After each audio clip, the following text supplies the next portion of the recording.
Assalamualaikum warahmatullahi wabarakatuh. Baiklah, di sini kami dari kelompok 6 ingin menjelaskan materi tentang subjek, objek, norma pembukuan, dan tarif. Yang pertama itu adalah latar belakang. Pajak secara umum adalah kontribusi wajib kepada negara yang terutang oleh orang pribadi atau badan yang bersifat memaksa berdasarkan undang-undang dengan tidak mendapatkan imbalan secara langsung dan digunakan untuk keperluan negara bagi sebesar-besarnya kemakmuran rakyat. Pembayaran pajak merupakan perwujudan dari kewajiban kenegaraan dan peran serta wajib pajak untuk secara langsung dan bersama-sama melaksanakan kewajiban perpajakan untuk pembiayaan negara dan pembangunan nasional. Sesuai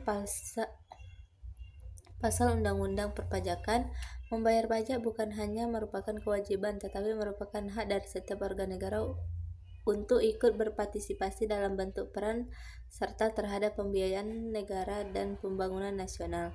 Sebagaimana halnya perekonomian dalam suatu rumah tangga atau keluarga, perekonomian negara juga mengenal sumber-sumber penerimaan dan pos-pos pengeluaran. Tujuannya yaitu yang pertama untuk mengetahui dan memahami subjek PPh badan, yang kedua mengetahui dan memahami objek PPh badan, dan yang ketiga mengetahui dan memahami norma perhitungan PPh badan, dan yang terakhir mengetahui dan memahami pembukuan PPh badan dan memahami tarif PPh badan. Yang pertama itu ada subjek PPh badan. Subjek PPh badan merupakan badan usaha yang diberikan kewajiban untuk membayar pajak dalam periode bulan atau tahun dan disetorkan ke kas negara. Subjek badan undang-undang ketentuan umum dan tata cara perpajakan atau UU KUP yang termasuk badan yaitu yang pertama perseroan terbatas, yang kedua perseroan lainnya, yang ketiga badan usaha milik negara, yang keempat badan usaha milik daerah, yang kelima badan usaha milik desa. Objek PPh badan. Objek PPh badan adalah penghasilan yang diterima atau diperoleh badan. Penghasilan sebagai objek PPh dalam pasal 4 ayat 1 Undang-Undang PPh diantaranya yang pertama itu hadiah dari kegiatan penghargaan, yang kedua laba usaha, yang ketiga keuntungan karena penjualan atau karena pengalihan harta. Yang keempat, penerimaan kembali pembayaran pajak yang dibebankan sebagai biaya. Yang kelima, bunga termasuk premium, diskonto, dan imbalan karena jaminan pengembalian utang.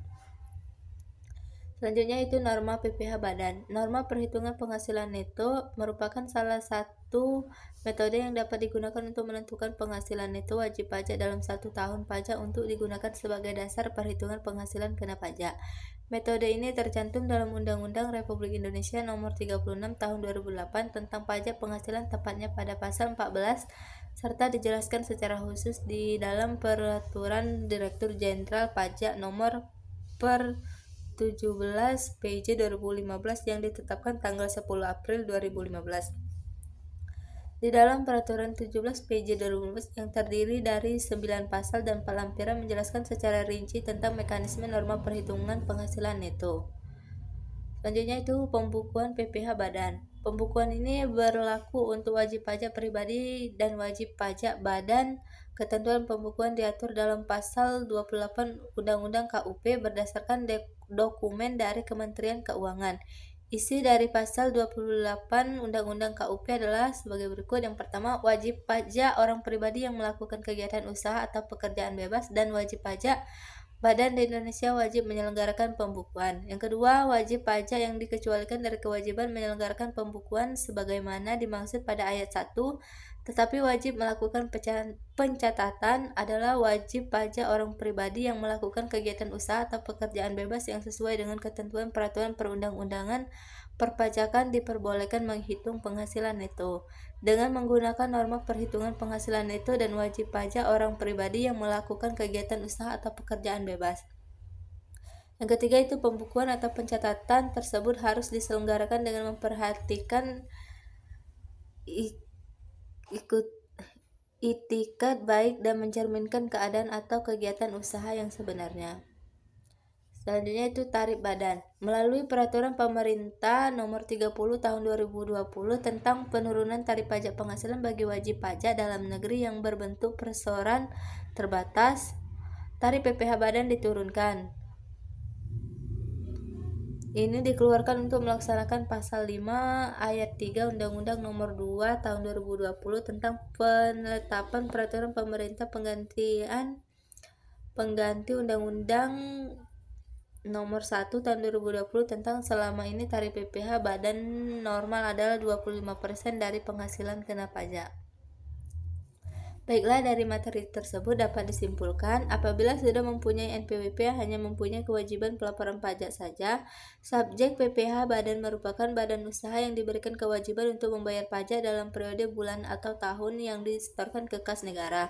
Subjek badan undang-undang, ketentuan umum dan tata cara perpajakan yang menjadi objek PPh badan adalah penghasilan, yaitu setiap tambahan kemampuan ekonomis yang diterima atau diperoleh wajib pajak, baik yang berasal dari Indonesia maupun dari luar Indonesia, yang dapat dipakai untuk konsumsi atau untuk menambah kekayaan wajib pajak yang bersangkutan, dengan nama dan dalam bentuk apapun. Objek PPh badan adalah penghasilan yang diterima atau diperoleh badan. Baiklah, itulah materi yang dapat kami sampaikan. Saya akhiri. Wassalamualaikum warahmatullahi wabarakatuh.